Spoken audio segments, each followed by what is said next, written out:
Bom dia a todos. Meu nome é João Almeida.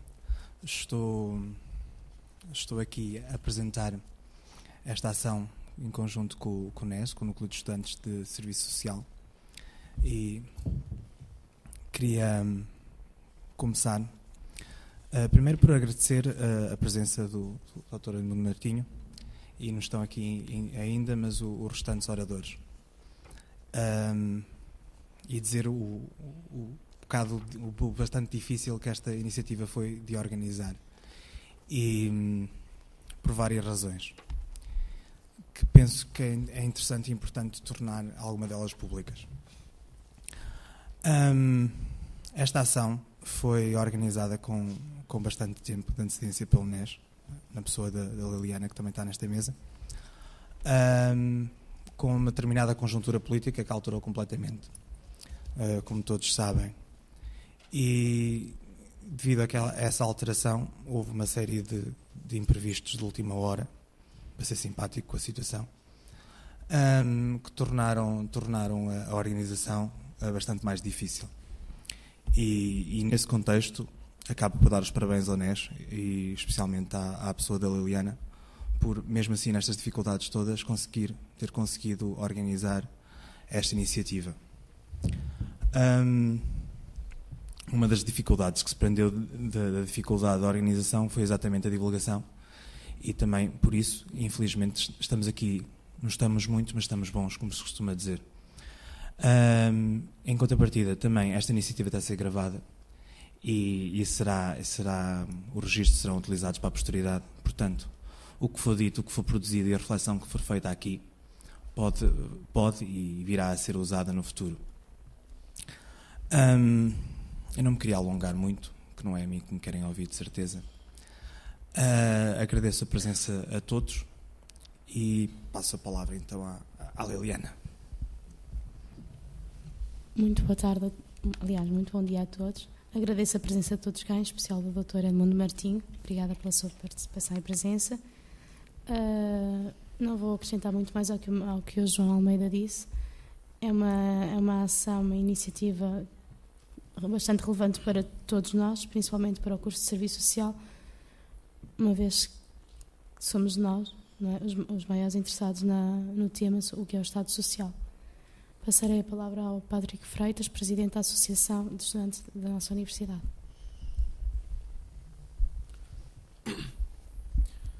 Bom dia a todos os presentes. Vou começar por cumprimentar o Dr. Edmundo Martinho, Presidente do Instituto de Segurança Social.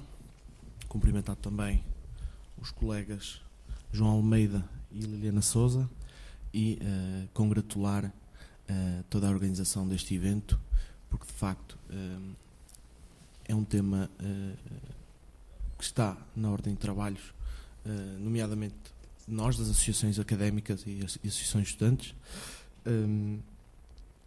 Também cumprimentar os oradores que irão estar presentes no dia de hoje.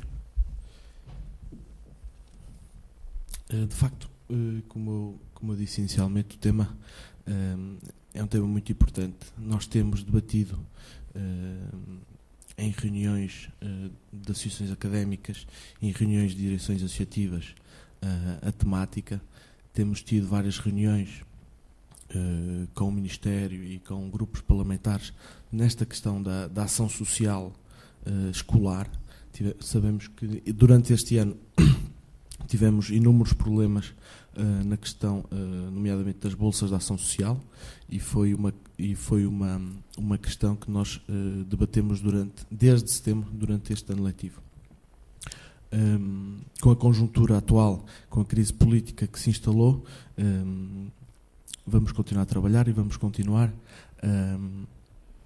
a proteger todos os estudantes do ensino superior nessa questão da ação social.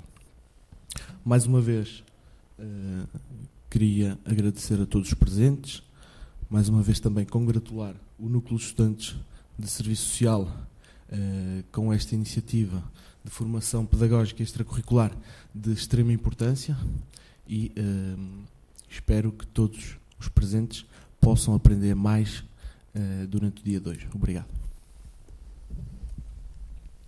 Obrigada, Patrick. De seguida estaremos então com a intervenção da Dr. Edmundo Martinho sobre o Estado Social.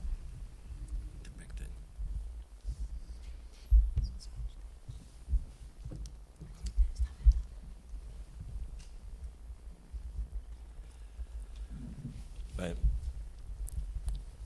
bom dia a todas. Vê-se logo que esta é uma ação do núcleo do Serviço Social.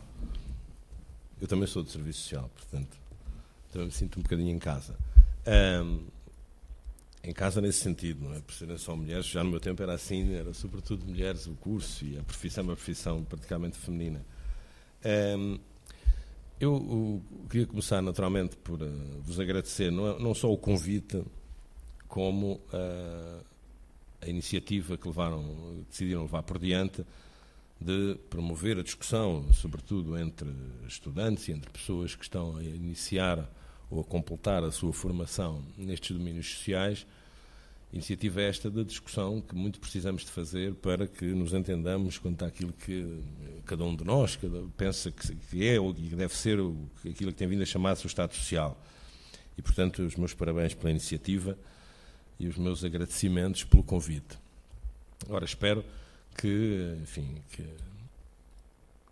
a defesa do Estado Social, seja lá o tipo de Estado Social que cada um de nós advoga, seja mais mobilizada do que esta sessão, não é? Porque isto quer dizer que as pessoas estão um bocadinho indiferentes relativamente àquilo que pode ser o futuro, em particular no nosso país e em termos europeus, mas em relação àquilo que pode ser o futuro do nosso Estado enquanto responsável por um conjunto de políticas e de intervenções, não é lá muito bom sinal, não é? Portanto, é preciso que, de facto, nós nos mobilizemos, cada um à nossa maneira, naturalmente, e cada um em volta das convicções que achar que são mais adequadas para si e para o país, mas, seja como for, essa mobilização é indispensável e, portanto, é preciso continuarem, e deixem-me dar-vos aqui esta nota, que continuarem este trabalho de reflexão, de chamada das pessoas para a discussão destes temas que, afinal de contas, nos dizem respeito a cada um de nós e a todos, e sobretudo para quem vai trabalhar diretamente nestas áreas,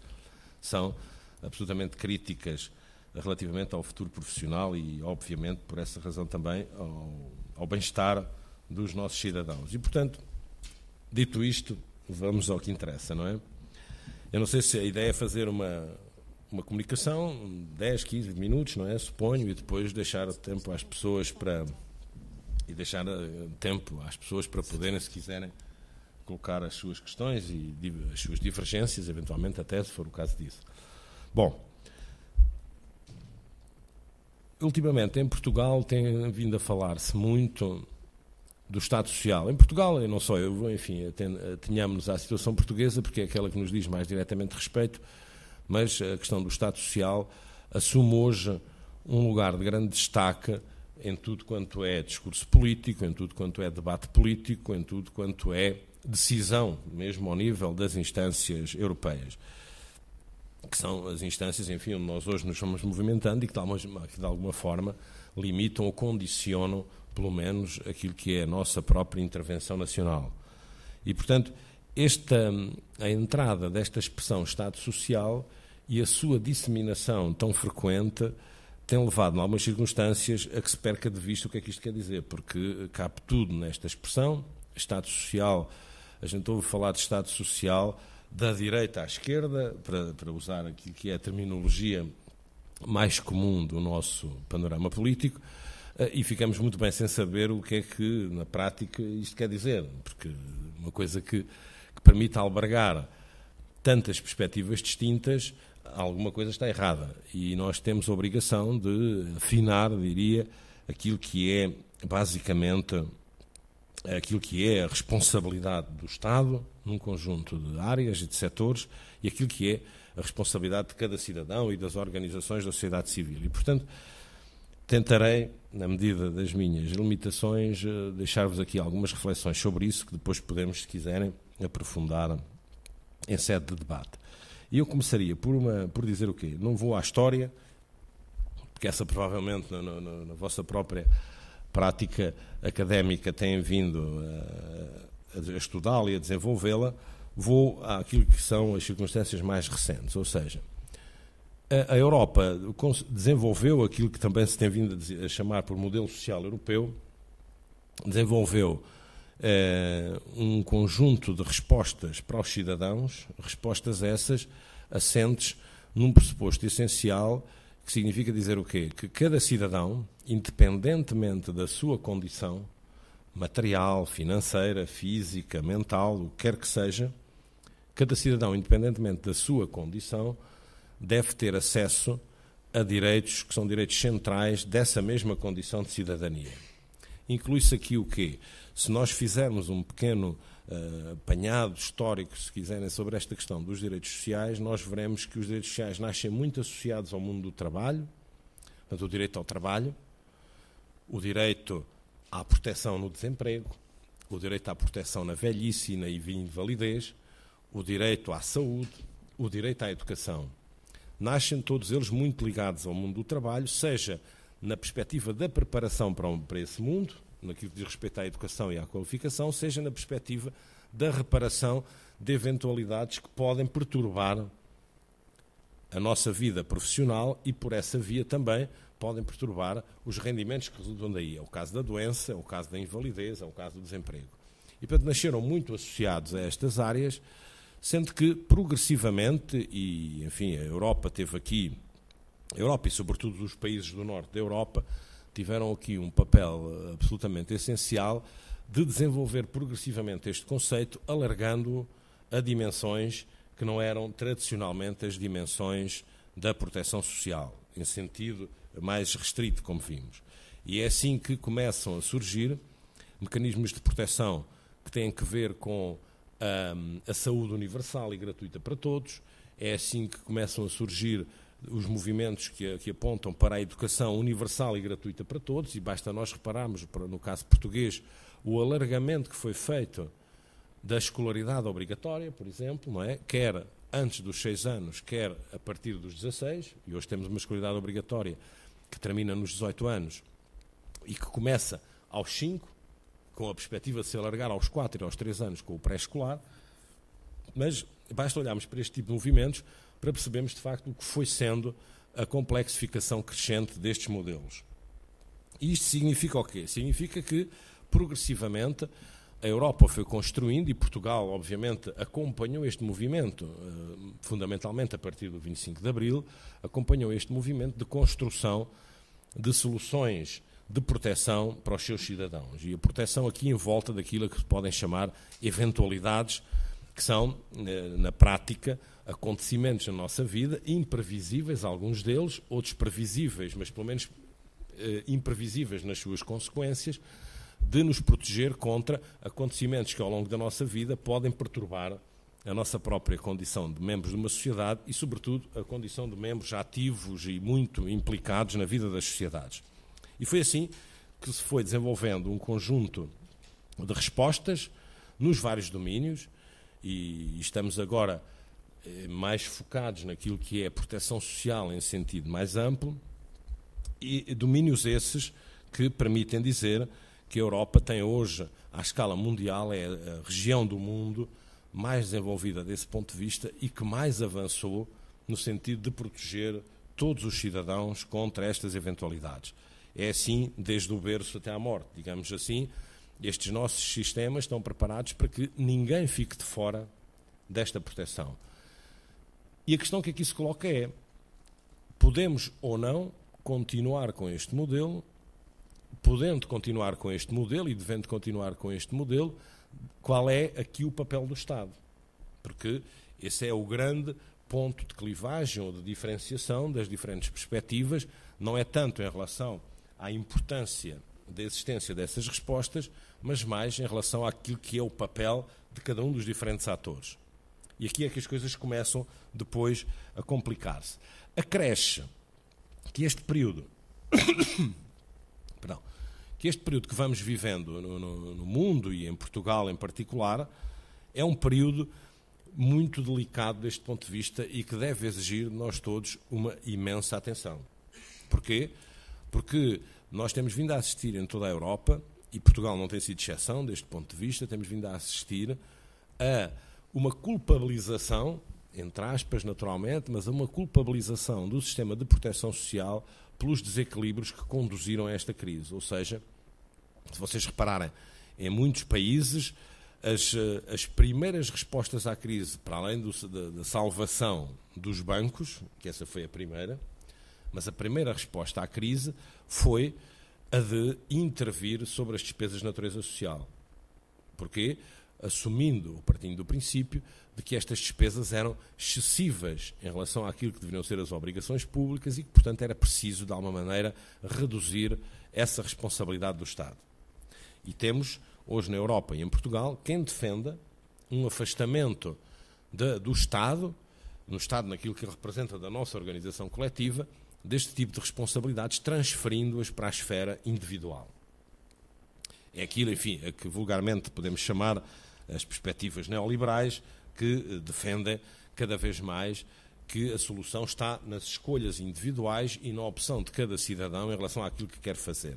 Coisa que, na teoria, pode ser atraente, mas esquece um aspecto absolutamente essencial e que é o que tem que ver com o facto de que o mercado, como se chama, ou as soluções concorrenciais diretas, deixam sempre de fora os mais vulneráveis e é preciso termos a consciência de que um sistema tem que ser capaz de proteger todos e de estar presente para todos, independentemente da condição em que se encontram. E, portanto, esta crise veio trazer para cima da mesa esta aparente responsabilidade da generosidade excessiva dos Estados sociais que conduzem, ou que conduz, ao desequilíbrio das finanças públicas. Ou seja, nós temos finanças públicas desequilibradas, dizem os defensores desta perspectiva, temos finanças públicas desequilibradas porque consumimos demais, gastamos recursos demais na proteção social dos cidadãos, seja na saúde, seja na educação, seja na área da segurança social, que são as três grandes áreas, digamos assim, para onde se mobilizam os nossos recursos financeiros mais significativos. Ora bem, dito isto, é preciso que nós saibamos e que tenhamos atenção a um aspecto que é absolutamente essencial. Na minha perspectiva, obviamente, eu vou deixar-vos aqui a minha perspectiva, que pode não ser coincidente com a vossa, mas para isso cá está o debate, se for o caso disso, para podermos avançar. E na minha opinião, há aqui uma dimensão que é a responsabilidade exclusiva do Estado. Responsabilidade não quer dizer que seja o Estado necessariamente o direto fornecedor das soluções e das respostas, mas a responsabilidade primária do Estado em relação ao bem-estar dos cidadãos de uma determinada nação, de uma determinada comunidade, não pode ser delegada, nem pode ser transferida. Eu dou-vos só um exemplo para se perceber um bocadinho melhor o que é que isto quer dizer. Não sei se recordam, houve aí uma grande discussão em termos europeus e em Portugal isto passou relativamente ao lado sobre a questão da diretiva dos serviços e da livre circulação e da livre prestação de serviços. Uma diretiva que na altura se chamava Diretiva Bolkestein, que foi o relator, que depois foi completamente afastada e aliás ficou conhecida por Diretiva Frankenstein, mais do que Bolkestein. Mas, para dizer o quê? Esta diretiva o que é que pressupunha? Pressupunha a livre prestação de serviços à escala do território da União Europeia, mesmo de serviços que eram considerados os chamados serviços sociais de interesse geral. Ou seja, eram afastadas desta diretiva os serviços de interesse geral, a água, a luz, a energia, as comunicações, porque se entende que são bens comuns e que, portanto, não devem estar sujeitos de forma completamente aberta àquilo que são as regras do mercado puro e duro, e incluía os serviços sociais de interesse geral, sendo que, e essa era a grande questão, e o exemplo que se dava, não sei se recordam disso, era o exemplo do canalizador polaco. Ou seja, de um canalizador polaco que fosse trabalhar na Alemanha, mas trabalhando na Alemanha à luz das regras da Polónia. Ou seja, isto desvirtuaria completamente tudo aquilo que tinha sido, não no caso da canalização, obviamente, porque essa é uma questão muito mais facilmente resolúvel, mas no caso, por exemplo, imaginem, nos cuidados às pessoas com deficiência, nos cuidados às pessoas idosas, nos cuidados às crianças, serem entidades de um Estado-membro, no mercado livre, a ir prestar esses cuidados noutro país, com base nas regras do Estado de origem do prestador de serviços. Isto seria terrível, porquê? Porque provocaria com certeza uma redução significativa dos níveis de qualidade, porque aí a grande marca seria a marca do preço e do custo desses cuidados para o Estado que acolhe o serviço e para a própria pessoa, e inevitavelmente isso significaria uma redução significativa da qualidade dos serviços prestados. E foi a partir daí que se desencadeou uma grande discussão em termos europeus e que se afastou desta diretiva de serviços esta dimensão principal dos serviços sociais de interesse geral, porque se entende que são serviços que não podem estar sujeitos às lógicas tradicionais do mercado, como pode ser a roupa, como podem ser os bens de consumo mais comuns. E isto porque, naturalmente, se percebe, e eu acho que aí estaremos eventualmente todos de acordo, que este tipo de serviços, ou as pessoas que mais precisam deste tipo de serviços, não acedem ao mercado em igualdade de circunstâncias com as pessoas que estão mais informadas, que têm uma outra capacidade de aceder a este tipo de respostas. E, portanto, é preciso encontrar soluções que sejam soluções que protejam, de facto, quem mais precisa. E isto é importantíssimo para se perceber até que ponto é que o Estado tem que ter aqui um papel de grande firmeza neste domínio e não pode delegar este tipo de responsabilidades na sociedade civil. Aliás, temos vindo a assistir nos últimos tempos, em Portugal, a uma discussão em volta disto como se a questão fosse ou o Estado ou as organizações não governamentais, a chamada economia social. A questão não pode colocar-se como alternativa.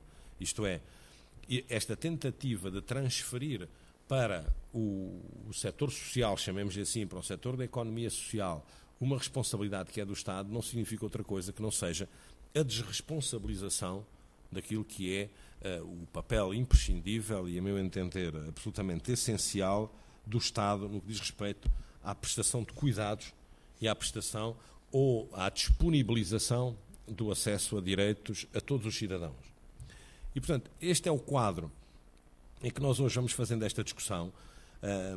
Se repararem, nós temos hoje um conjunto, para falar em Portugal, enfim, que é a situação mais que conhecemos mais de perto, temos hoje um conjunto de direitos associados à nossa própria condição de cidadãos, e isso foi um avanço tremendo na construção deste chamado Estado Social. Estado Social que, no fundo, quer dizer o quê?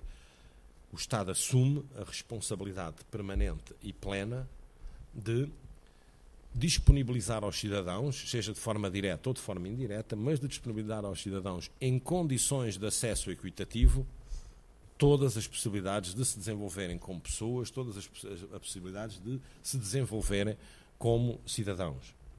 E isto é particularmente relevante nos tempos que correm, ou seja, nós não podemos ter aqui uma perspectiva que é dizer, bom, mas o Estado não tem dinheiro, como é que vai fazer isto, não é? Porque é sempre a discussão que acaba por vir ao de cima. O que é que a gente faz se não tem dinheiro? E a perspectiva não pode ser, em meu entender, a de que, como não há dinheiro, corta-se. Porque falamos muito de sustentabilidade, basta a gente pensar no sistema de pensões. Isto, para vocês todos, isso não é uma coisa que está muito longínqua, infelizmente para vocês, mas... Cada vez mais, credo. Não são tão novos. Mas o sistema de pensões, sempre que se fala de sistema de pensões, a primeira coisa que vem à cabeça é: há dinheiro ou não há dinheiro para pagar as pensões? Não é? E associa-se esta noção de sustentabilidade do sistema de pensões quase em exclusivo à sua dimensão financeira. E isto é perigosíssimo do ponto de vista do modo como vamos construindo ou reformando, se quiserem, ou adaptando este nosso edifício da proteção social. Porque a sustentabilidade do sistema de pensões tem que ser medida na sua capacidade de proteger mais do que na sua capacidade financeira para ser capaz de responder. Naturalmente que é preciso recursos financeiros, como é óbvio. Agora, a questão das pensões, neste caso concreto, não é uma questão financeira. É fundamentalmente uma questão social com repercussões financeiras, obviamente, e temos que ser capazes de encontrar os recursos para manter níveis adequados de proteção quando alguém, por força da idade, deixa de poder trabalhar e tem que manter um nível de rendimentos que seja adequado e digno em relação àquilo que foi a sua vida de trabalho. E, portanto, temos que ser capazes de encontrar para isso os recursos. E para isso precisamos estabelecer prioridades, sem dúvida nenhuma. Agora, o que não podemos nunca é deixar, e essa tem sido um pouco a linha de trabalho que tem vindo a ser seguida em Portugal, felizmente, a meu entender, que tem sido de reforço sistemático dos serviços públicos, quer ao nível da saúde, quer ao nível da educação, quer ao nível da segurança social. E este reforço tem sido feito, obviamente, não de forma isolada, mas em conjunto com a sociedade civil, a chamada sociedade civil. Basta ver que, no caso da segurança social, 90% ou mais das respostas que são prestadas aos cidadãos são prestadas por organizações não governamentais, por IPSS, por Misericórdia, enfim, pelo conjunto das organizações da sociedade civil. E não é por isso que o Estado deixa de afirmar a sua presença muito firme nesses setores. Agora, o Estado não tem que ser o prestador direto, tem que ser o responsável pelas condições em que os cidadãos acedem a esses bens e a esses serviços, tem que ser o responsável por um funcionamento equitativo e que respeite em todo o momento os direitos destas pessoas. Isso é que é crítico. Ou seja, nós temos que ser capazes de manter esta linha de trabalho que garante que o Estado, este Estado social de que se fala tanto e que, enfim, que tantas coisas se dizem a seu respeito, mas que este Estado social é um Estado preocupado com a sorte de cada um dos cidadãos, em particular dos mais vulneráveis, e aqui a vulnerabilidade não tem que ser necessariamente financeira, pode ser a vulnerabilidade que se associa a condições sociais, pode ser a vulnerabilidade que se associa a condições de saúde, pode ser a vulnerabilidade que se associa até a condições familiares. E, portanto, é esta preocupação com a vulnerabilidade e com os mais vulneráveis que me leva a dizer que o caminho que temos que seguir não é o da diminuição ou do enfraquecimento desta responsabilidade pública, é o caminho do reforço. Sabemos que este reforço, obviamente, tem que ter prioridades. Não podemos querer, não podemos ter a ideia de que temos condições para fazer tudo para todos ao mesmo tempo. Agora, essas prioridades não podem nunca estar apenas assentes naquilo que são as condições financeiras de desenvolvimento do país. Porque a questão é esta: se nós temos prioridades e se as assumimos como tal, a obrigação que temos a seguir é ver como é que encontramos os recursos suficientes para cumprir essas prioridades. É um pouco como aquilo que se passa na nossa vida. Naturalmente que nós temos prioridades para a nossa vida, sabemos que eventualmente não conseguimos cumpri-las todas num determinado momento, mas trabalhamos para isso, organizamos-nos nesse sentido e eventualmente vamos ajustando as prioridades àquilo que são as próprias circunstâncias em que vivemos. É o caso hoje em Portugal. Quando se lançou há algum tempo a célebre prova da condição de recursos, e eu já vou falar-vos um pouco sobre isso, sobre esta questão, como é que a condição de recursos aqui entra e como é que joga. Quando se lançou essa célebre prova de condição de recursos, fez-se exatamente nesse sentido, ou seja, apurar cada vez mais a forma como usamos os recursos. Porque essa é uma condição de base de um Estado social forte, é usar os recursos de forma adequada e que apenas beneficie dos apoios quem de facto deles necessita. Certo?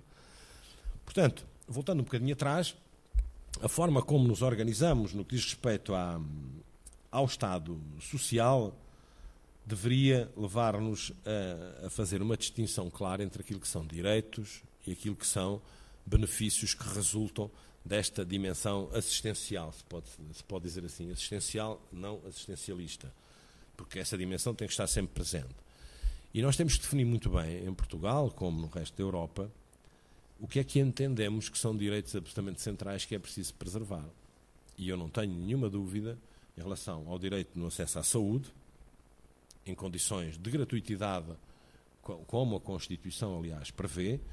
Não tenho nenhuma dúvida no que diz respeito ao acesso à educação, sobretudo aos períodos da educação, que são considerados os períodos da educação ou da escolaridade obrigatória, chamemos-lhe assim, dos 5, por exemplo, aos 18 anos, como é o caso agora em Portugal, e não tenho nenhuma dúvida sobre alguns direitos em Portugal que se associam, nomeadamente à capacidade contributiva, como é o caso da proteção no desemprego, a proteção na doença, a proteção na invalidez e na velhice, que são aspectos absolutamente essenciais e fundadores do nosso próprio sistema de proteção. Depois temos, naturalmente, outras dimensões, e Portugal desenvolveu muito essa área nos últimos anos, que têm que ver fundamentalmente com uma geração de novos direitos. e estamos aqui a falar de direitos a não ser pobre, e eu recordo, por exemplo, que a Assembleia da República aprovou por unanimidade, não nesta legislatura que agora termina, que foi curta, mas na legislatura anterior, no final da legislatura anterior, aprovou por unanimidade uma resolução em que diz que a pobreza é um atentado aos direitos humanos e, portanto, instava na altura o Governo a desencadear as ações que dessem corpo a este pressuposto, a este princípio de que a pobreza é um atentado aos direitos humanos. Mas este direito a não ser pobre tem implicações muito profundas na forma como nos organizamos. E é por isso que também pela primeira vez em Portugal se lançou uma medida que pela primeira vez adota como referencial de rendimento a linha do limiar da pobreza, que se chama Complemento Solidário para Idosos, e que parte deste pressuposto. Nenhum pensionista com mais de 65 anos deve ter um rendimento disponível para si e para a sua família abaixo daquilo que é considerado o limiar da pobreza. E, portanto, o Estado o que faz, nestas circunstâncias, é dizer, para todos aqueles que comprovadamente tenham um rendimento inferior a isto, o Estado completa para que a pessoa possa elevar significativamente o seu rendimento. E isto foi um passo gigante, diria, na forma como organizamos a nossa capacidade de proteger e na forma como entendemos a responsabilidade do Estado. E é isto muito do que significa um Estado social. É esta capacidade de estar atento aos novos problemas, é esta capacidade de adaptar a sua ação aos novos problemas e às novas circunstâncias, sem perder nunca de vista que o que está aqui em causa e o que deve ser determinante para a intervenção pública é este reconhecimento dos direitos, é este exercício dos direitos, é este acesso em condições de igualdade aos direitos por parte de todos os cidadãos. E é isso que temos vindo a fazer. E é isso que, do meu ponto de vista, é preciso continuar a fazer, combatendo com toda a nossa energia as tentativas de diminuição da capacidade do Estado de cumprir bem este papel. Isso, penso que é uma exigência que se nos coloca a todos, ainda por cima a nós todos, que temos esta, se não já uma imersão neste tipo de trabalho, mas uma vocação em construção para trabalharmos nestas áreas sociais. Porque, e esta é uma velhíssima discussão nestas áreas do social, que é dizer como é que cada uma de vós que vai trabalhar, daqui a amanhã vai trabalhar neste setor em concreto, como é que lida com estas questões da proteção aos mais vulneráveis. Ou seja, tomemos como exemplo, que é um exemplo muito comum nas discussões que temos tido ao longo dos anos sobre isto, o rendimento social de inserção.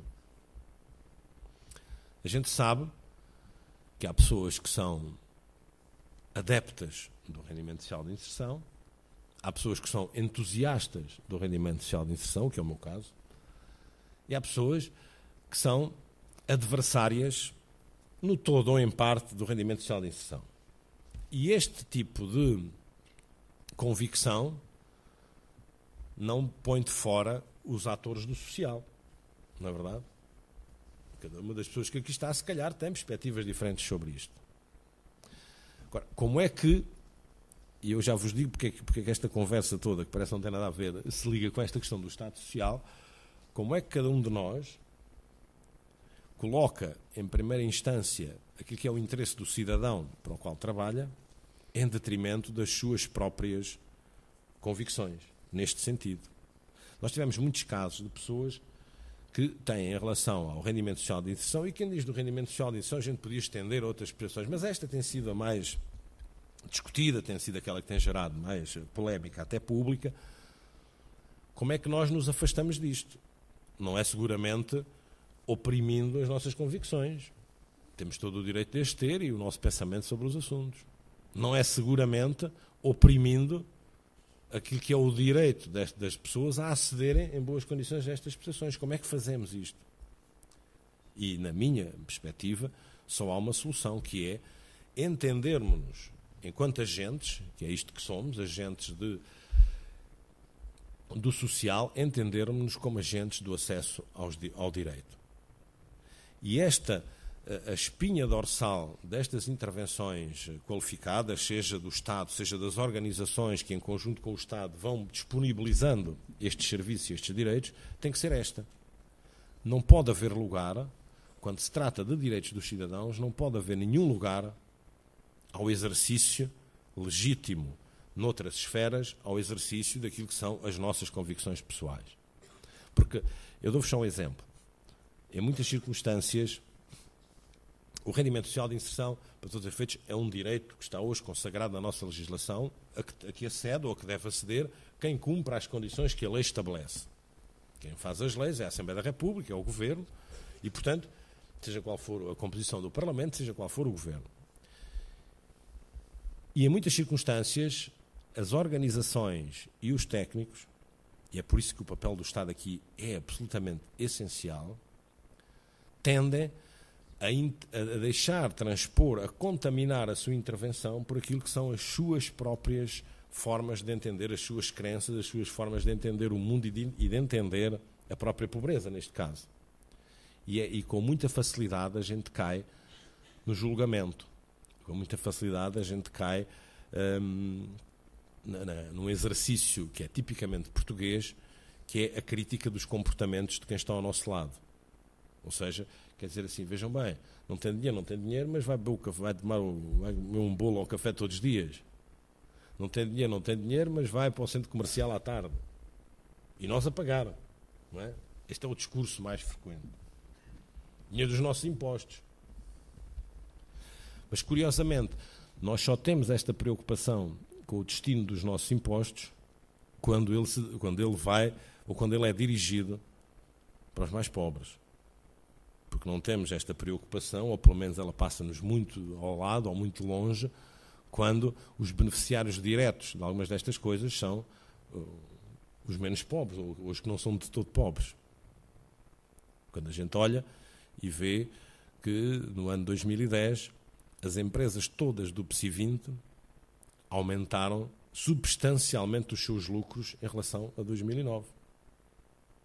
A França, deixa-me só dizer-vos uma coisa, está nesta altura a discutir o seguinte, que em todas as empresas, eles estão a fazer isto para já, nas empresas em que o Estado francês tem a participação. É uma proposta que está em cima da mesa, neste caso do Partido Socialista Francês, para as próximas eleições, que é limitar a grelha salarial de 1 a 20. Ou seja, ninguém naquelas empresas deve poder ter um rendimento do fruto do seu trabalho superior a 20 vezes aquele que ganha menos. E hoje a gente sabe que há em muitas empresas, não só em Portugal como em outros países, este não é um problema único, isto também para se perceber que não é só Portugal que estas questões se discutem. O leque salarial é muito mais vasto do que isto. Isto para dizer o quê? Que nós temos que ser capazes de entender que esta questão dos direitos não pode estar sujeita ao escrutínio de quem o vai aplicar. Tem que ter aqui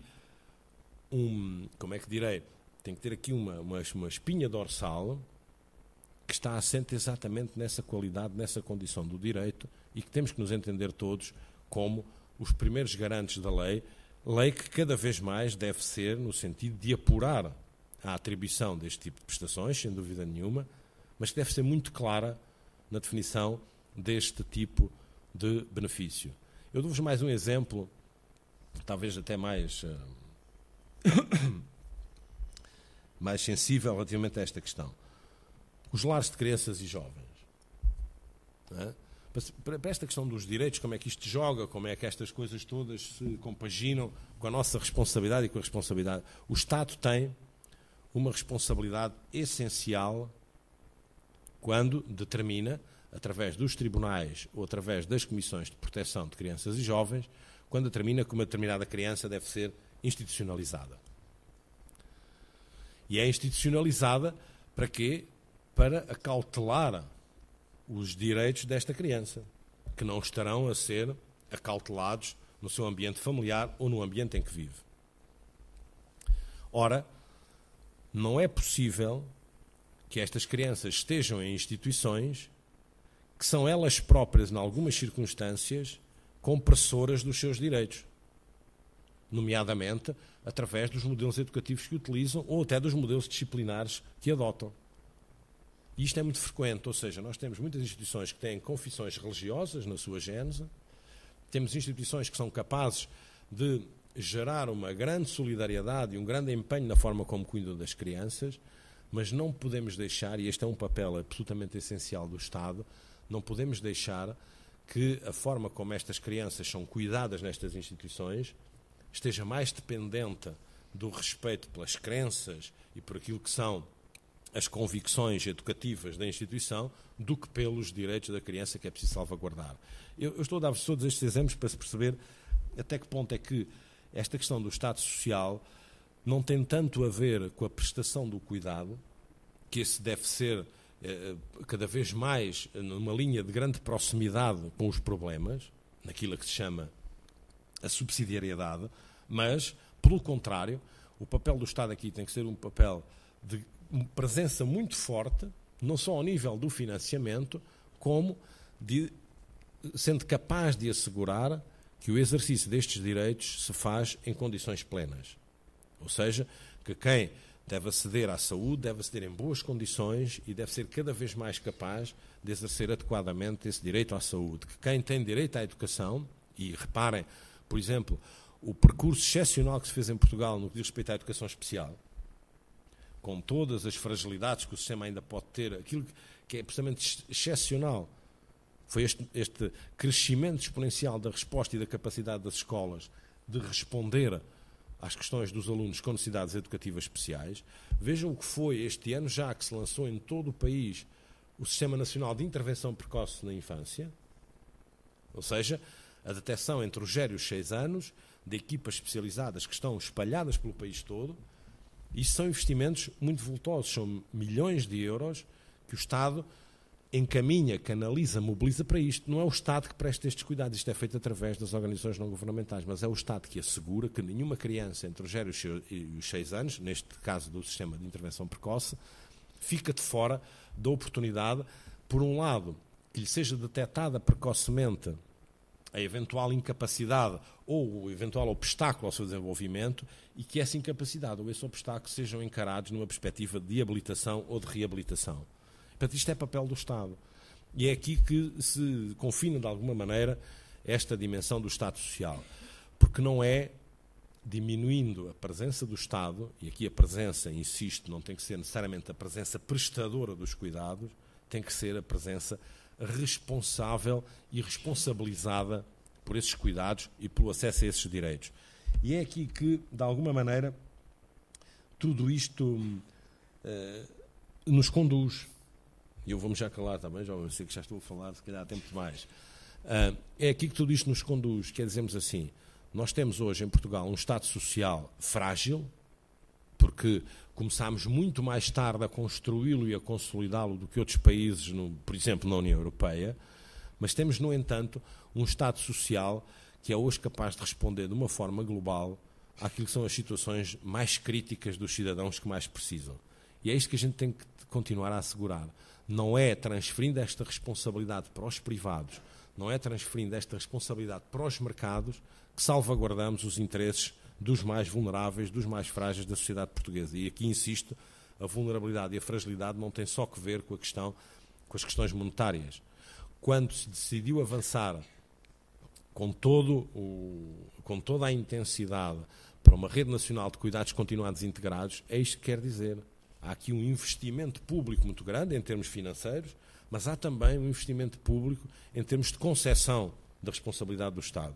E quer dizer assim, uma pessoa que fica dependente de cuidados de terceiros e que não pode receber esses cuidados na sua casa, tem que ter todas as condições de dignidade para poder ser cuidada, acompanhada e eventualmente reabilitada, se for esse o caso. E nós temos hoje quase 5.000 camas em cuidados continuados integrados, num crescimento acelerado, que não tínhamos há 5 anos atrás. Nenhuma.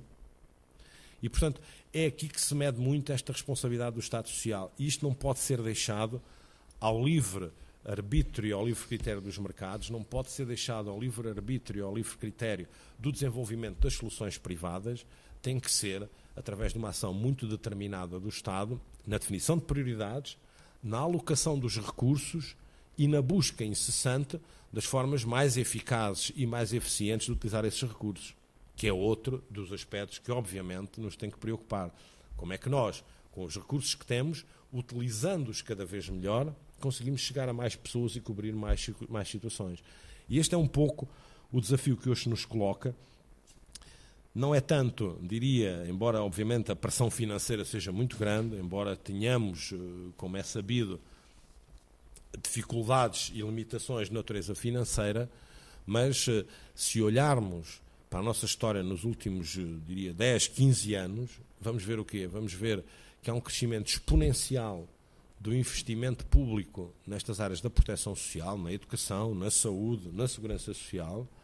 Há um crescimento exponencial desta responsabilidade intrínseca do Estado, ou seja, o Estado cada vez mais se assume como o garante principal de que ninguém fica de fora do acesso aos direitos por não ter condições de informação, de formação, de proximidade de aceder a eles, e esta é uma responsabilidade do Estado.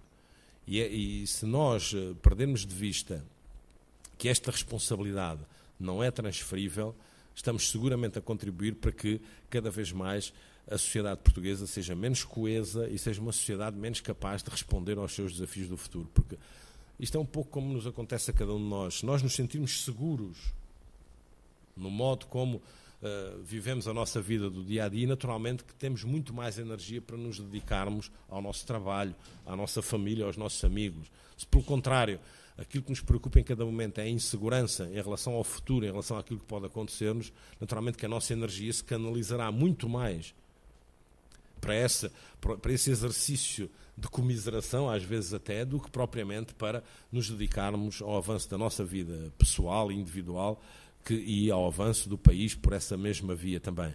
E, portanto, é aqui que o Estado tem que ser capaz de afirmar a sua presença. Quer dizer assim, nós temos hoje um Estado em Portugal que, com todas as suas fragilidades, com todas as suas incongruências, com todas as suas insuficiências, é capaz de assegurar aos mais necessitados, aqui necessitados em sentido amplo da expressão, que não apenas aos mais pobres, mas é capaz de assegurar a todos aqueles que precisam condições de acesso a oportunidades de se desenvolverem do ponto de vista formativo, condições de acesso a oportunidades de cuidarem da sua saúde e condições de acesso a oportunidades de se protegerem se ficarem desempregados, se ficarem doentes, se no momento em que se reformam devam ter direito a uma pensão digna. Isso nós fomos construindo e é bom que façamos esta discussão, e eu acabo quase como comecei, no sentido de dizer que estas escolhas que em cada dia vamos ter que fazer são escolhas diárias, não são escolhas apenas no momento em que vamos votar ou em que vamos exprimir a nossa simpatia por esta ou aquela solução. São escolhas todos os dias, mas estas escolhas que vamos ter que fazer são escolhas que são politicamente determinadas, e aqui politicamente no sentido amplo da expressão, isto é, correspondem de facto a modelos diferentes de organizar a sociedade e correspondem de facto a formas distintas de entender o papel que cabe à organização coletiva através do Estado. E temos de ter esta consciência.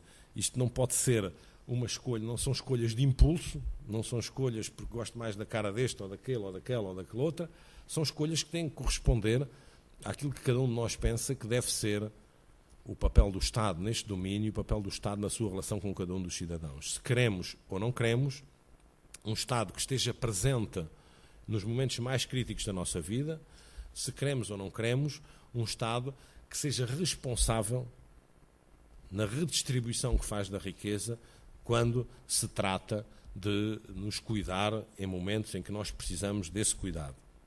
Porque, no limite, nós temos, enfim, Portugal continua a ser um país relativamente desigual, embora tenhamos melhorado muito os índices de desigualdade no nosso país, ainda estamos em patamares que não são patamares satisfatórios, obviamente, mas nós só temos duas formas de combater as desigualdades, simplificando um bocadinho. Sobretudo as desigualdades têm que ver com o rendimento. As políticas salariais, por um lado, não é? As políticas de distribuição dos ganhos de produtividade e da forma como entendemos as políticas salariais, e do outro lado as transferências sociais, aquilo que do conjunto da poupança global se transfere para aqueles que mais precisam. E, portanto, é no exercício combinado e equilibrado destas duas grandes áreas de política que se define verdadeiramente aquilo que é a natureza do Estado e aquilo que é a natureza de um Estado social que, a meu entender, temos que continuar a aprofundar e não a enfraquecer por via da desresponsabilização em áreas que são críticas para a nossa vida e para a vida dos nossos filhos, para a vida das nossas comunidades. E, portanto, é aqui que tudo isto se joga, são estas as escolhas, diria. Procurei dar-vos aqui uma perspectiva, a minha perspectiva sobre isto, obviamente, também era isso que se pedia, não é? Se eu bem percebi, até pelo cartaz e pelo vosso documento que deu origem a este encontro. Naturalmente que isto é uma área, e vamos ter nos próximos 2 meses, vai-se falar muito de Estado Social, aquilo que eu acho que se exige a cada um de nós, independentemente das convicções que tenhamos, não é isso que vem ao caso, é que pensemos sempre que o que deve ser aqui o aferidor principal das soluções é o que é que melhor serve os interesses daqueles que mais precisam. É um Estado que assume a sua responsabilidade ou é um Estado que progressivamente se demite dessa responsabilidade, transferindo-a para outros terrenos onde se sinta mais liberto desta responsabilidade que tem, porque o Estado existe para isto, existe para proteger os cidadãos, existe para os proteger não apenas realmente à sua segurança física, mas para os proteger em relação a tudo aquilo que possa pôr em causa o seu bem-estar e a sua forma de se organizar e de ser parte da comunidade. E, portanto, é aqui que isto se joga. Estas são, de forma muito simplificada, naturalmente, as opções que, de alguma maneira, se colocam hoje em cima da mesa, e a Europa hoje vai fazendo este debate. Aliás, a França, que é reconhecidamente um dos Estados que ao longo das décadas foi desenvolvendo de forma mais significativa o seu sistema de proteção social, está hoje a passar por um debate muito intenso sobre estas questões, e é um debate que nós temos que aproveitar em Portugal e que temos que fazer. Não é despido dos nossos pensamentos, daquilo em que a gente acredita, mas é visto à luz daquilo que a gente considera que melhor serve os interesses dos portugueses e, em particular, dos portugueses que, por razões de saúde ou de idade ou de condição social, mais precisam deste apoio público. E este apoio não pode ser, em meu entender, assegurado apenas a partir da caridade, não pode ser um apoio que se dirija exclusivamente para as perspectivas assistencialistas de apoio, e queremos que depois as pessoas ainda nos fiquem muito gratas, muito agradecidas, porque somos muito bonzinhos, temos um muito grande coração, e isto não se resolve distribuindo alimentos aos pobrezinhos. Eu costumo dizer uma coisa, enfim, às vezes apresenta-se esta questão dos bancos alimentares contra a fome como sendo uma grande inovação, não é? Quando a gente fala da inovação social, esse é um outro tema interessante para discutir. Vem sempre como exemplo os bancos alimentares contra a fome. E, sem prejuízo, eu tenho imenso respeito e admiração pelas pessoas que se dedicam à questão do banco alimentar contra a fome, mas não há nada mais velho do que isso. Não há nada mais velho do que dar de comer aos pobrezinhos. Agora, não é isso que é transformador da vida destas pessoas, não é isto que ajuda as pessoas a alterar o seu destino e a alterar as suas condições de vida. O professor Laborinho Lúcio costuma dizer uma coisa, e vou-me já calar também. O professor Laborinho Lúcio costuma dizer uma coisa, porque esta coisa normalmente discute-se isto em volta dos direitos e dos deveres. Não é? Pá, direitos sim senhor, mas com deveres. É sempre a conversa que a gente vai ouvindo, coisa que é verdade, mas ele diz uma coisa, e o Laborinho Lúcio é insuspeito de ser um esquerdista, penso eu, além de ser uma pessoa excepcional, um grande pensador, mas ele diz uma coisa, não se desenvolve uma cultura dos direitos assente no exercício dos deveres. É exatamente ao contrário, ou seja, é a partir do exercício continuado e consistente dos direitos que se constrói esta dimensão dos deveres públicos, porque esta precedência, fazer depender o exercício de um direito do cumprimento de um dever, faz todo o sentido, mas não pode ser a base da construção de uma sociedade em que o respeito pelos direitos vai de par com o respeito pelo cumprimento dos deveres. E, em muitas circunstâncias, o primeiro passo, o primeiro acesso tem que ser o acesso ao exercício destes direitos, para que, a partir daí, e em consequência disso, se vão associando tudo aquilo que são as dimensões que têm que ver com o cumprimento de deveres que nos cabem a todos. E eu acho que, no fundo, esta é a grande discussão hoje que temos que fazer, e a reflexão e as nossas próprias escolhas, como é óbvio, que significam dizer o quê? Que, de duas uma, ou queremos um país cada vez mais coeso, e nessa coesão o Estado tem um papel absolutamente crítico, ou queremos um país em que cada um fica um pouco entregue à sua sorte e em que o Estado está apenas presente quando as soluções associadas ao livre mercado, às livres soluções, não resultam e deixam de fora as pessoas. E o Estado assume-se como uma espécie de carro-vassoura, como há no ciclismo, que vocês não sabem o que é o carro-vassoura. Não acompanhavam as voltas a Portugal em bicicleta, e o carro-vassoura nas provas ciclísticas é um carro que vem a último lugar e que vai recolhendo aqueles que vão ficando para trás e que se vão afastando do pelotão. E o Estado não pode estar reconduzido a esse papel de carro-vassoura, de ir apenas apoiando aqueles que ficam para trás e não são capazes de acompanhar a pedalada e o ritmo daqueles que têm melhores condições para correr mais e para ser mais ativos e mais presentes. Portanto, este é um bocadinho... Eu peço desculpa se em alguns aspectos não fui suficientemente profundo, mas podemos entenderem no debate, se acharem que isso é útil e que querem fazer esse debate. Estou completamente à vossa disposição e agradeço imenso mais uma vez o convite que me fizeram. Muito obrigado.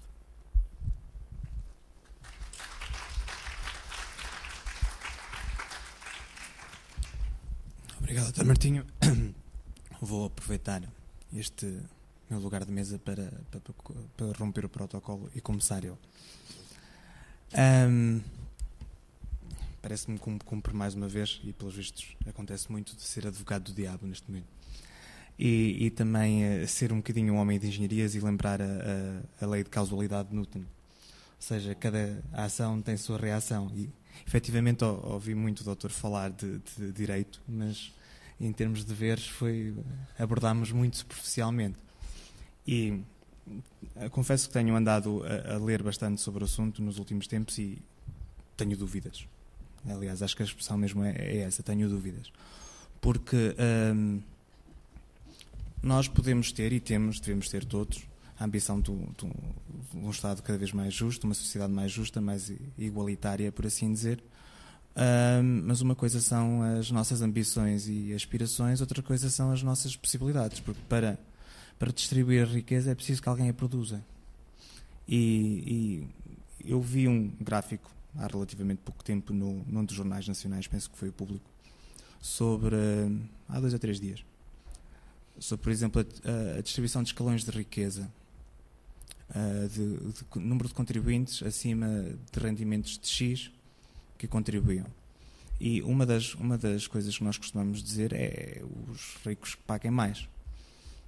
Completamente de acordo. Aliás, o nosso sistema fiscal progressivo é uma das bases da nossa democracia. O problema está, partindo do princípio que a máquina fiscal é eficiente, e estou a partir do princípio, se calhar difícil de partir, o número de ricos são muito poucos em relação ao número de não ricos. Ou seja, nem que os taxemos muito, e não estou a dizer que os taxemos pouco agora, a questão é que não há assim tanta riqueza para distribuir. E a questão, no fundo, é que custa, pelo menos a minha visão e o que tenho lido, o Estado não tem dinheiro, não é? Quem tem dinheiro são cidadãos que dão dinheiro ao Estado para o Estado cumprir funções que as pessoas individualmente não conseguem cumprir. E aí a minha visão do que deve ser o Estado Social, que é, no nosso caso, a evolução do Estado da Providência, não é? Isto é a minha visão pessoal, que o Estado deve existir para dar uma segunda oportunidade a toda a gente que precisa de uma segunda oportunidade. Toda a gente pode ter uma eventualidade, passa a expressão, de cair de cu, e seja por ser despedido, por ter uma situação complicada a nível familiar, seja que situação for.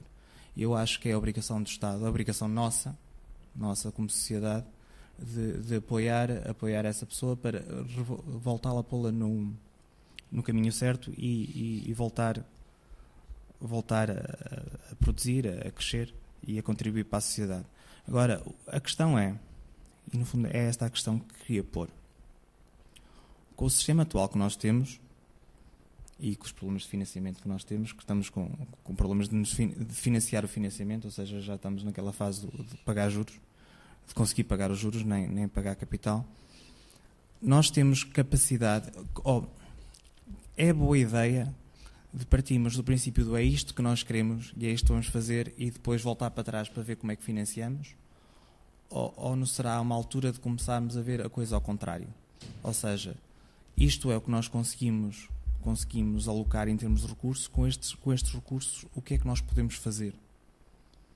Porque eu acho que isto é um problema da área social, mas eu acho que é um problema do país em geral. Nós decidimos que era isto que queríamos, depois logo se via se tínhamos dinheiro para pagar a conta ou não. Em segundo lugar,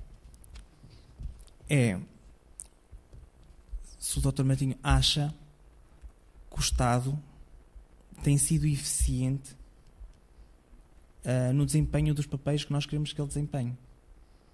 Porque isto também é uma frase uma frase que me tem ficado muito na cabeça, que conheço pouca gente, e a frase não é minha, mas conheço pouca gente que gere o meu dinheiro com tanto cuidado quanto eu próprio.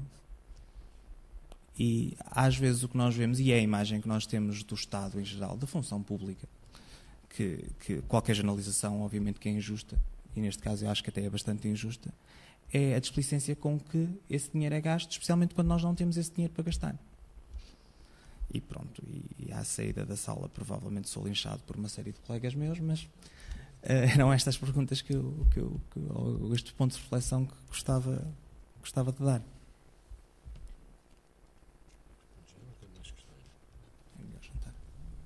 Não sei se haverá mais questões a colocar. Não há mais questões a colocar? Os micros.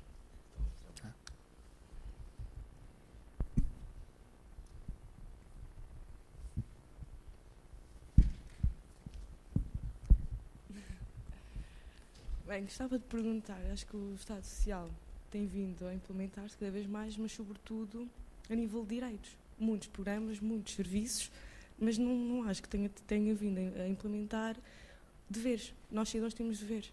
E cada vez menos, eu acho que o Estado Social tem vindo a desresponsabilizar os cidadãos.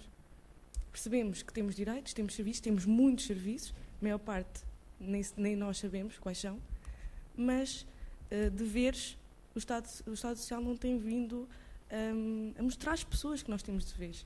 Eu acho que daqui a uns anos vamos chegar a um ponto em que nem vamos ter o dever de pagar impostos. Aliás, já vimos isso em muitas empresas e em muita gente que faz trabalhos sem pagar impostos.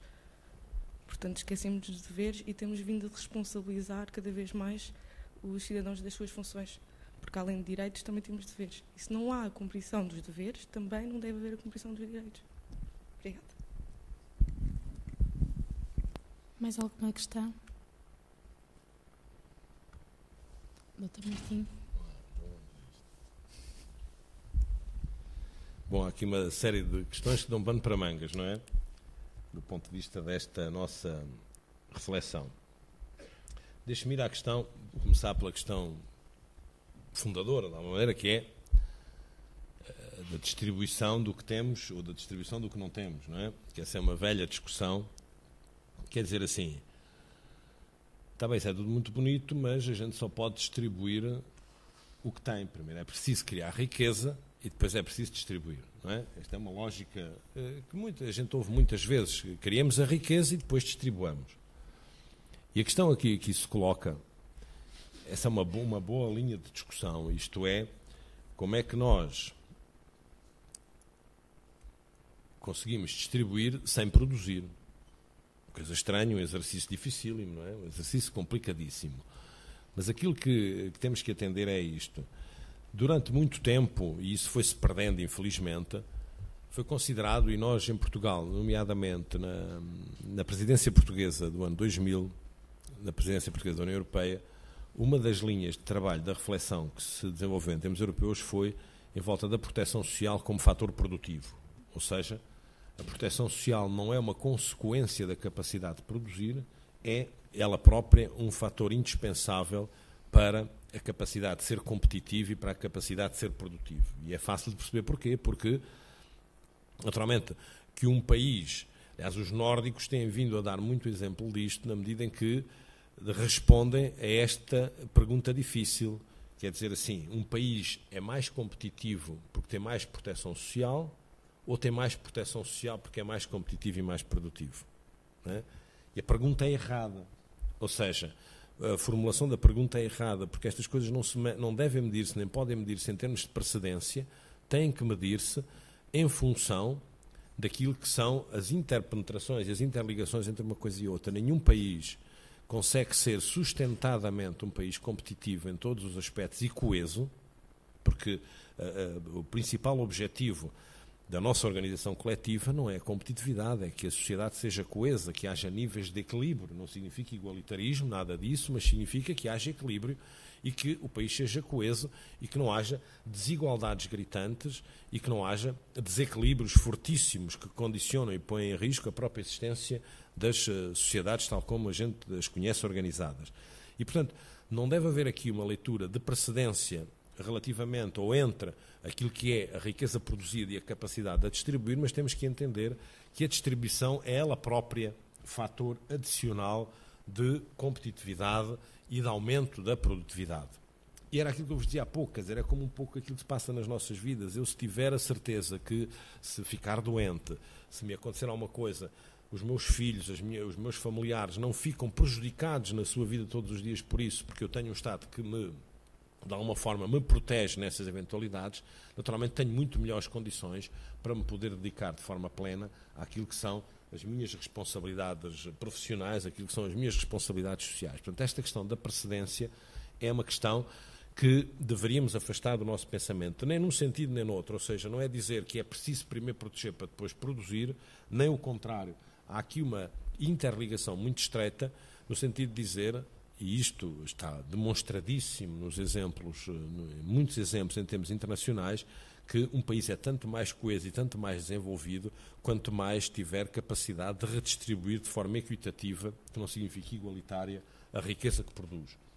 E aquilo que nós fomos assistindo em termos europeus, nomeadamente ao nível da distribuição da riqueza, foi que a Europa foi de longe a região, como já disse há pouco, que mais se desenvolveu nos últimos 20, 30 anos e, no entanto, a forma como a riqueza produzida foi sendo distribuída não foi distribuída de forma equitativa em relação a todos os grupos sociais. Ou seja, a Europa não reduziu de forma significativa os seus níveis de pobreza, apesar de ter sido, de longe, a região do mundo que mais se desenvolveu, que mais riqueza criou. Isto é, não houve aqui, do ponto de vista da distribuição dos recursos, esta perspectiva equitativa de tratar os cidadãos. E, portanto, o que diria é que nós precisamos de um sistema social forte, um Estado social protetor, porque isso é condição, não é consequência, isso é condição de crescimento e de desenvolvimento do país. Isso está hoje demonstrado e eu penso que é relativamente simples de perceber que, de facto, um Estado que garanta aos seus cidadãos segurança nos mais variados domínios da sua vida pessoal, familiar e coletiva, é um Estado que tem melhores condições para progredir, é um Estado que tem melhores condições para crescer enquanto comunidade, enquanto sociedade e enquanto sociedade capaz de gerar riqueza. Agora, obviamente que nós temos que ter a consciência que precisamos de recursos para fazer isto, como é óbvio, não é? E o que diz é que não há tanta riqueza para distribuir, portanto a questão tem que ser esta: vamos distribuir o que temos e deixamos de lado e vamos deixar de distribuir aquilo que não temos. Mas isso foi o que eu tive há pouco a dizer, ou seja, é importantíssimo que nós sejamos capazes, e a dívida pública portuguesa, neste caso, é bom que a gente às vezes separe estas coisas, porque a dívida pública em Portugal é muito menor do que a dívida privada. Quando se fala destes números astronómicos da dívida portuguesa, estamos a falar de dívida pública, ou seja, dívida do Estado para assegurar os seus compromissos, e dívida dos privados, das empresas e das famílias, nomeadamente por via da questão do crédito à habitação, que faz aqui um peso tremendo na forma como se reflete na dívida pública. E, obviamente, que os bancos portugueses se vão financiar no exterior e se vão financiar em condições que serão tanto mais gravosas quanto mais crítica for a situação do país. Portanto, há aqui um efeito de rebound quase que leva a que, em muitas circunstâncias, hoje o crédito esteja muito dificultado e que o país tenha dificuldades de aceder ao crédito. Mas, reparem, tudo isto resulta do facto da Europa não ter hoje uma posição firme de combate a este tipo de práticas. Se a gente reparar, estas célebres agências de notação financeira, que são, em boa medida, as grandes responsáveis pela crise que estamos a viver, porque eu só queria recordar-vos que estas agências notavam como risco mínimo, ou seja, segurança máxima, todos os produtos, os chamados produtos tóxicos, que vieram a estar na origem desta crise. E vejam como estas agências passaram incólumes ao lado de uma responsabilização que deveriam ter tido e transferiram essa responsabilidade para os países e hoje estão a provocar... estamos numa situação, de facto, muito sui generis. Os mercados respeitam mais as opiniões, ou chamemos de opiniões, das agências de notação ou as suas práticas de notação, do que aquilo que pode ser a posição da Comissão Europeia, do Banco Central Europeu e do próprio Fundo Monetário Internacional. E não deixa de ser curioso isto. Há propostas, aliás, que foram deixadas para outro momento, que significaria proibir, e a própria França, através do presidente Sarkozy, fez essa proposta no ano passado, de proibir as agências de notação privadas e de criar uma agência de notação pública independente, europeia, que fizesse um pouco este exercício de olhar para a situação financeira dos países e de calcular o risco associado ao cumprimento das suas obrigações e dos seus deveres financeiros. Mas isto não vem ao caso apenas para dizer o quê? Que essa é hoje a questão, ou seja, nós temos que ser capazes, face aos recursos que temos, e os recursos que temos são recursos que estão muito associados àquilo que é o financiamento externo. Todos os países têm financiamento externo. O Japão, nesta altura, tem uma dívida externa, e não é por causa do sismo, mas o Japão tem uma dívida externa superior a 200% do PIB, da sua dívida pública externa. Os Estados Unidos têm sistematicamente déficit, mas depois diz assim, está bem, mas os Estados Unidos têm uma economia que vai permitindo crescer e que, portanto, conseguem pagar e de cumprir o serviço da dívida. Mas os Estados Unidos têm sistematicamente déficit continuado nas suas contas públicas, mas é um déficit previsto, é um déficit calculado e é um déficit que se considera, na linguagem dos economistas, o chamado déficit virtuoso. Ou seja, é um déficit que acrescenta capacidade ao país de crescer. O que não é compreensível, no caso da Europa, é que nós tenhamos hoje colocado todos os países nas mesmas circunstâncias, ou seja, aquilo que são mecanismos de solidariedade em termos europeus transformaram-se em mecanismos de reforço da dependência de uns países em relação a outros. E não faz nenhum sentido que uma economia como a economia alemã, que é a economia que mais beneficia da dívida externa de outros países, a nossa dívida externa, tem beneficiários diretos. Não são os chamados mercados, como se fosse uma entidade fantasmagórica que ninguém sabe muito bem onde é que estão. A nossa dívida externa tem beneficiado diretamente, sobretudo os bancos alemães, franceses e espanhóis. Portanto, são estes os grandes beneficiários da nossa dívida. E são estes os grandes beneficiários desta escalada continuada por causa do cumprimento da cláusula que tem que ver com o equilíbrio das finanças públicas e do déficit abaixo dos 3% em 2013 e 2014.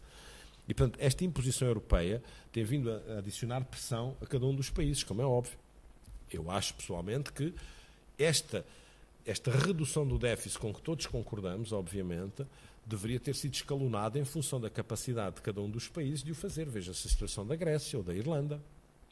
Ou seja, em que medidas muito drásticas do ponto de vista do consumo e do ponto de vista dos recursos públicos não se têm traduzido na prática em benefícios significativos do lado da dívida e do lado daquilo o que é o exercício ou o chamado serviço da dívida. Isto para dizer que estou completamente de acordo consigo que é preciso que nós saibamos definir prioridades. Eu tentei dizer isso, provavelmente não consegui de uma forma muito explícita, que o país tem que saber dizer, nós queremos ou não queremos um Estado que esteja um Estado presente naquilo que são dimensões críticas da vida dos cidadãos. Eu dei a minha opinião, eu quero um Estado desses. Mas para isso, para que possamos cumprir bem esse papel, nas circunstâncias que vamos vivendo, naturalmente temos que fazer escolhas. Se eu não tenho dinheiro para 10, só tenho para 5, tenho que escolher muito bem quais são as 5. E é isso que eu defendo que esta discussão deveria ter na sociedade portuguesa. Mais do que em volta de saber como é que ideologicamente nos colocamos, ou adotar isto como ponto de clivagem naquilo que são as diferenças ideológicas, deveríamos concentrar-nos na reflexão e na discussão sobre que prioridades entendemos nós que deve haver para o Estado, para a sua presença neste domínio da proteção social. Quais são as prioridades? Na saúde, na educação, na segurança social. Que prioridades entendemos? E depois é preciso separar aqui, na segurança social, nomeadamente,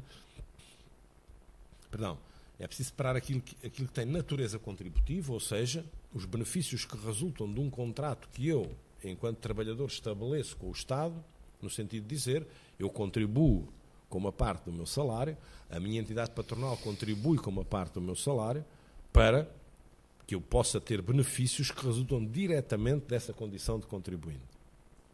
Isto é uma coisa. Outra coisa são os benefícios que resultam ou que têm origem num financiamento fiscal, a partir dos nossos impostos. E, portanto, dizer o quê? Que, de acordo com a questão das prioridades, sobre se o Estado deve existir ou não para dar uma segunda oportunidade, eu aí não partilho da sua opinião. O Estado existe para assegurar, não é para segundas oportunidades, é para assegurar que toda a gente tem acesso a oportunidades de se desenvolver em termos pessoais, em termos sociais, em termos familiares.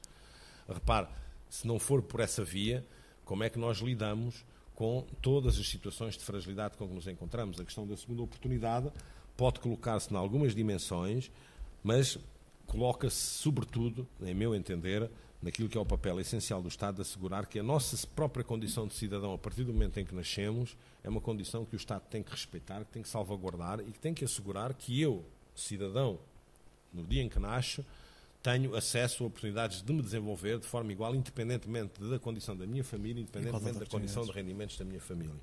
Isto leva-me à questão dos deveres e dos direitos.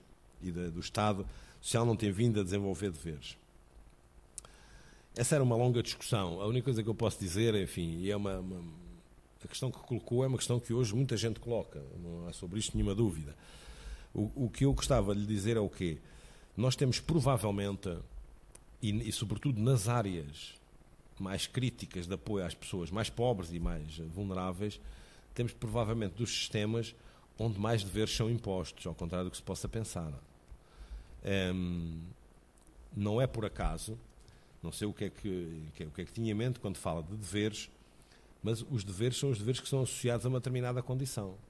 Eu, como cidadão, tenho deveres que resultam dessa condição e ligados, naturalmente, à minha idade, por exemplo, à minha própria condição global e à forma como estou integrado na sociedade. E esses deveres vão-me acompanhando ao longo da vida, são condições de cidadania. E como é que se aprendem esses deveres? Como é que se faz essa aprendizagem? Faz-se por imposição? Faz-se por via daquilo que é a minha aprendizagem no seio da minha família, no seio da escola? Mas estes deveres que eu vou aprendendo na escola estão diretamente ligados ao direito que eu tenho à educação. E é aí que eu vou aprendendo muitos dos deveres que ao longo da vida me vão acompanhando e que fazem de mim um cidadão pleno. Porque eu estou de acordo consigo, nenhum cidadão é completamente ou é completo se não associar ao exercício dos direitos o cumprimento dos deveres. A questão que eu colocava é de outro tipo, é dizer, não podemos fazer depender o exercício dos direitos do cumprimento dos deveres, porque nós sabemos que muitas pessoas no nosso país, e não é só no nosso país, têm com os mecanismos sociais uma relação de grande afastamento. Por variedíssimas razões, por razões que têm a ver com as suas histórias de vida, por opções individuais. Veja a questão do sem-abrigo. Não é? É uma questão, talvez a questão extrema desse ponto de vista. Nós temos a obrigação estrita, e o Estado tem a obrigação estrita, de tentar com essas pessoas encontrar soluções para as suas vidas. E dificilmente podemos começar pelos deveres. Não sei se me faço entender. Há aqui um direito central a ser cuidado, a ter oportunidades de desenvolver, aí eventualmente uma segunda oportunidade, se quiser, para usarmos a expressão que usou há pouco, mas tudo isto começa pelo direito a que a pessoa seja cuidada, se quiser, naturalmente, e há um direito fundamental, é querer ou não querer. Houve uma discussão aqui há 2 ou 3 anos, numa vaga de frio, e discutia-se se podia ou não obrigar estas pessoas a recolher-se. Não é? Porquê? Porque o risco de estar na rua era muito grande, inclusive é associado ao risco de vida, por força do frio intenso que se fazia sentir. E houve uma discussão muito grande, no sentido de saber o que é que deve prevalecer aqui. É o interesse individual, e o direito individual é esta escolha de querer ficar na rua, independentemente do frio ou da temperatura que faz, ou é o interesse coletivo da preservação de uma vida humana que faz parte da nossa comunidade. E prevaleceu, aqui como noutros países, o direito à escolha individual. Isto é discutível, enfim, podemos ter aqui variedíssimas opiniões. Isto para lhe dizer que esta questão dos direitos e dos deveres, o que é errado do meu ponto de vista é querer estabelecer-se precedências. Ou seja, só pode haver direitos se houver deveres. E o contrário também é verdadeiro. Só pode haver deveres se houver direitos. Não podemos ir por este caminho, porque esta é uma aprendizagem recíproca e simultânea, ou seja, é no exercício dos meus direitos que eu aprendo e que vou desenvolvendo a minha capacidade de cumprir deveres. Agora, o que é curioso na sociedade portuguesa é que, em muitas circunstâncias, os grandes defensores do exercício dos deveres ou do cumprimento dos deveres são aqueles que mais escapam aos seus próprios deveres e defendem sobretudo os deveres para os outros. Não é? Porque a questão que falava do fisco, vejam os dados de ontem sobre, por exemplo, o pagamento de imposto sobre lucros dos restaurantes e cafés em Portugal. Vejam esses dados. E provavelmente os proprietários desses cafés e desses restaurantes que nos perguntam sempre quer fatura, e a gente quase sempre, não é preciso. Ou que põem uma coisa na mesa a dizer consulta de mesa, como se fosse uma fatura. Provavelmente os proprietários desses restaurantes e desses cafés são se calhar os primeiros a criticar os mais pobres dos mais pobres que não cumprem os seus deveres, só querem a direitos e não querem nenhum dever, não é? E há aqui, e este é um jogo, acaba por ser um jogo aqui no sentido positivo desta expressão, ou seja, a forma como se conjugam direitos e deveres em função das circunstâncias não pode nunca fazer pôr em risco aquilo que é o acesso a direitos essenciais de cada um dos cidadãos em condições que achamos que são as condições adequadas e algumas significam deveres. Certo? Assim como não podemos, na minha perspectiva, entender que tudo isto é um exercício permanente de deveres e é isso que nos permite depois ter acesso a alguns direitos. E, portanto, é esta conjugação que é difícil de fazer, mas que tem sido um pouco a chave do equilíbrio que temos procurado em Portugal, melhorando muito, obviamente, como dizia, a eficiência no desempenho destes papéis. Mas a eficiência dos papéis não pode ser apenas do Estado, não é? Ou seja, nós temos imensos exemplos empresariais em Portugal que são muito eficientes, muito capazes de utilizar adequadamente os seus recursos, mas temos muitos exemplos de ineficiência que não se resumem ao Estado. Esta coisa de dizer que o Estado, tudo o que faz gastando mais do que devia, e que os privados, tudo o que fazem consumindo na perfeição os recursos que têm, é um mito que se instalou na sociedade portuguesa e que nem sequer é verdadeiro. Nem sequer é verdadeiro. Nós temos muitas empresas fortemente ineficientes, como temos muitos serviços públicos fortemente ineficientes, e esse combate é um combate permanente. E cada vez mais temos poucos recursos, temos que os saber utilizar muito bem para obter os mesmos efeitos e para, obviamente, os podemos usar em função de prioridades que sejamos capazes de estabelecer.